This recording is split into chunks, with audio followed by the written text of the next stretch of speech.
Tito Awel, I'm so happy today Mm. because it's my second time na na-interview niyo po. Yes, I The first know. time is I went there live Oo, sa correct. studio. Mm. Kaso nga lang hindi siya na yung footage ng video hindi nabuo. But right Yes. now I'm looking forward na maging buo yung footages. So Mm. far marami pong best destination dito sa Palawan. Mm. First of all, ang tinatawag naming capital of Palawan, which is Mm. the Puerto Princesa City, wherein dito talaga yung pinaka maraming flights na pumapasok at lumalabas.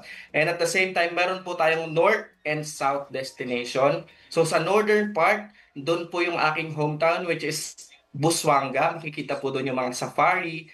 At kalapit din po namin yung Coron, Palawan, which is matatagpuan yung ang kilalang Kayangan Lake, which is famous all around the world.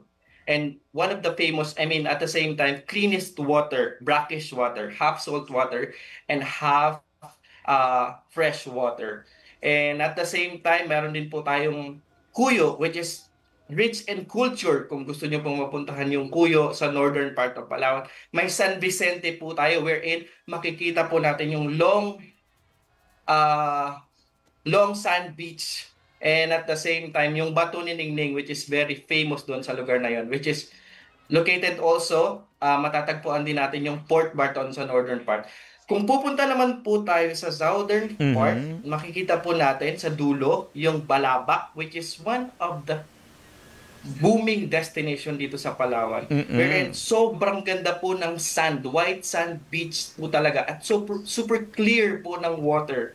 Actually, medyo late na po siya um, pinpublic or at the same time, late na po siya na-publish talaga sa social media. But right now, yun po talaga yung isa sa mga booming destination at marami pong plano yung government doon para mas mapaganda, mapadali yung pagpunta ng mga tourist po sa Balabac, Palawan. Yes. Tito Awel, actually, since travel books offered tour packages, we curate packages na talagang suitable sa ating mga travelers. All they need to do Mm. is to set a schedule for us. You can message our Facebook page, Travel Books, and at the same time, you can also PM me, JP Daco, my Facebook account. I can Mm. help you with that. I can help you create your package kasi meron po kaming package na all-in na kasama yung food, kasama yung van transportation, kasama na din po yung mga destinations. All they need to do, if they want to book their own flight,